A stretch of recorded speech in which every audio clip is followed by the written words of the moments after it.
I'm Rhonda. I'm Regina.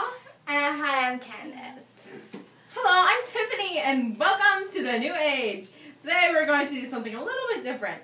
We're going to go back in the past! Today we are going to look at the history of the Erie Canal, the Industrial Revolution, and slavery. Well then, let's get things started. The Industrial Revolution changed everything. Instead of women spinning thread and weaving cloth, they used spinning wheels and hand looms. Inexperienced workers, including children, used the spinning jenny and the power loom. These machines made it possible to produce cloth. People left their small farms to work in large-scale manufacturing factories. There were wages and set schedules for everyone who worked in the factories. However, Thomas Jefferson and many other Americans did not want to industrialize. But because the British naval blockade cut off Americans to receive imported goods, Americans had to start producing their own goods. The blockade stopped investors from spending money on shipping and trade, so they invested in new American industries. American businessmen built their own factories starting in New England, which made businessmen in their region grow wealthier. The new manufacturing industries made it easier to make muskets for the army. Eli Whitney, who was hired by the U.S. government, found a sufficient and effective way to make 10,000 muskets by taking apart each pile and putting together a new musket in seconds with interchangeable parts. Soon becoming standard in industries were machines that made the same parts. Interchangeable parts sped up production, made repairs easy, and allowed the use of lower-paid, less skilled workers. Hello, America. I am Steven Spielberg in Cinderfad, and I'm interviewing Clarice Montier. Say hello, Clarice. Hello. Very nice woman. So, how does it feel knowing that you still have to sew with your hands? There is no other way to sew. Oh, really? What about the power loom or the spinning jenny that were invented this year? I have not heard of that. Are you living under a rock? I think I am living under a rock. How so? Well, my house is made out of rocks. Okay. How about the Industrial Revolution that we're in right now? How come I haven't heard of this industrial Because you revolution? live in a stone building, woman! I give up! Interview over! Oh, that was fun. Well, now it's time to go back and look at the Erie Canal. Let's do this.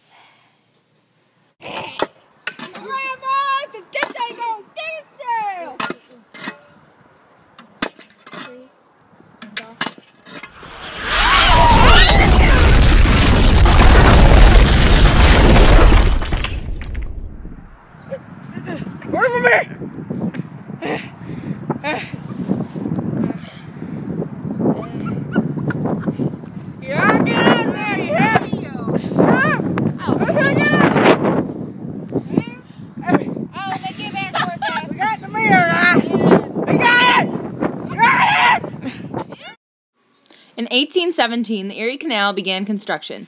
The canal was planned to link Lake Erie in the west to the Hudson River in the east. This was to be the eighth wonder of the world. Initially, many people believed that the Erie Canal was impossible. Therefore, it was called Clinton's Big Ditch. The purpose of this huge project was to open the land in the west of the Appalachian Mountains to settlers and to offer a cheap and safe way to carry produce to a market. This massive project took many men, explosive, and a lot of alcohol to complete this tremendous task. This canal consisted of 83 locks with a rise of 568 feet of the Hudson River, 18 aqueducts to carry it over the ravines and rivers. The Erie Canal measured 4 feet deep and 40 feet wide. This was big enough for the amount of traffic that went through there then. But due to the increasing amount of traffic, the canal had to be enlarged twice.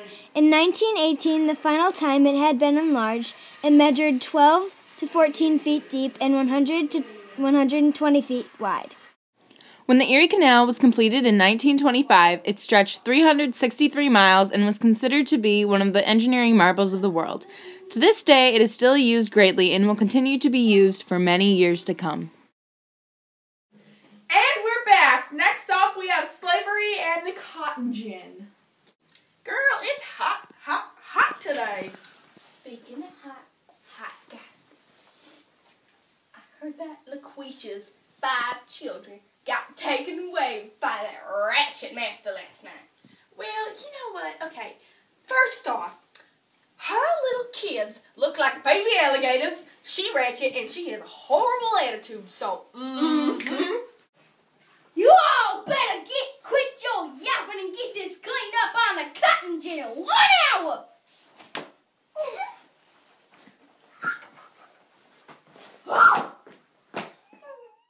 With the invention of the cotton gin in 1793 by Eli Whitney, slavery took off.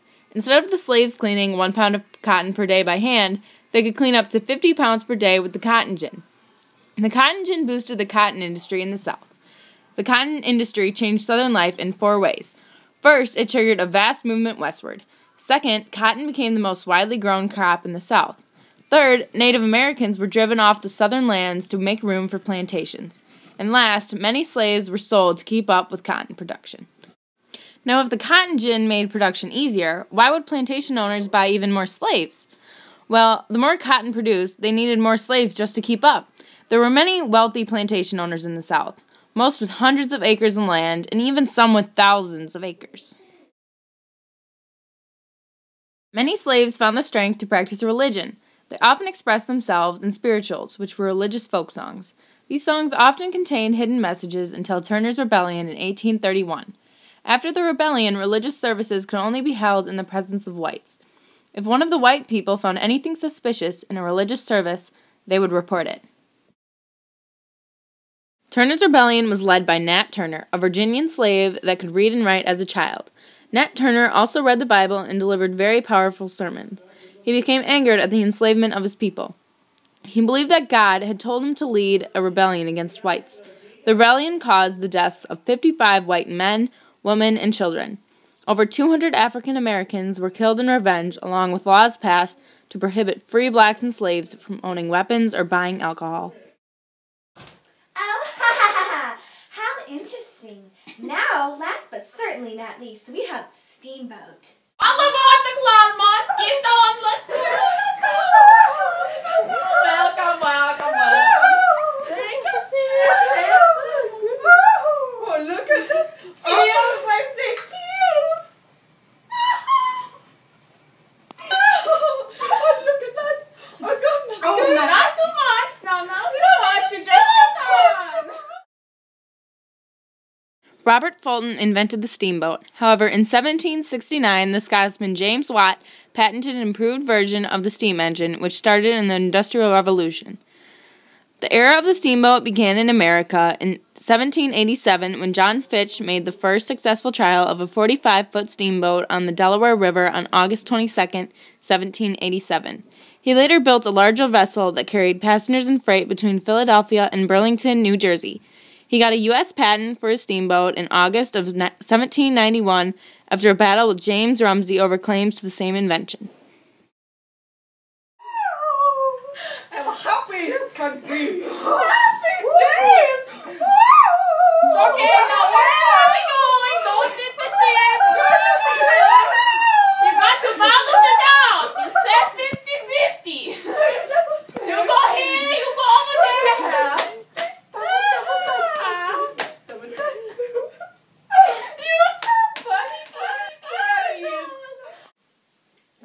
And there we have it. Thank you so much for joining us today. We hope you enjoyed yourself going back to the past. We out! Whoa!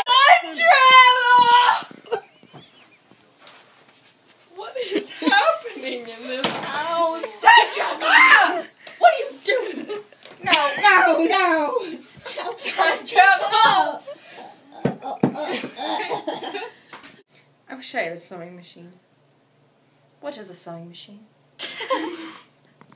Purple liquid. Yeah, I know you want to eat my hair. It's beautiful. Yeah. I'm secretly a woman.